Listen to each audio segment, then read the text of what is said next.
Do you want to see the world? Do you want to travel to faraway exotic lands? I know I do. But before you start globetrotting, I'd suggest checking out all the wonders that our own country has to offer.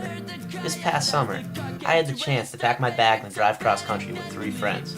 We left from Pennsylvania in the middle of the night and drove straight through until we reached Nashville, Tennessee. I was amazed by the rich history of the Music City. Every bar had a stage and every stage had its own unique history.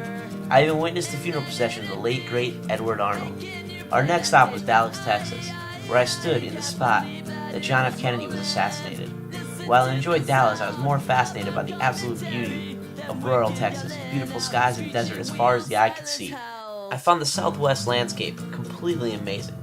One night, we pulled in really late to Arizona, and we woke up. This is the sight that I saw from my tent window in the morning. As we pressed further west, we reached our destination, California. I truly feel that San Diego is possibly the closest thing to heaven on earth. As we visited San Diego, we ventured to Sunset Cliffs and witnessed one of the most perfect sunsets in the world. Oh, did I mention? San Diego is also home to In-N-Out Burger, possibly the greatest thing since sliced bread. What's a trip to California without seeing Hollywood? Our time in Hollywood was spent as complete tourists. We took tours of stars' homes, walked the Star Walk, and I even tried to get converted to Scientology. But alas, they didn't want me. After dipping our feet in the cold Pacific Ocean, we began heading back east. The time seemed to fly by, and we were on a much tighter schedule, electing to stay a few extra days in California. The Grand Canyon was a sight to see, as well as the Bean in Chicago. My friends even drove a few hours out of their way so I could see the University of Notre Dame.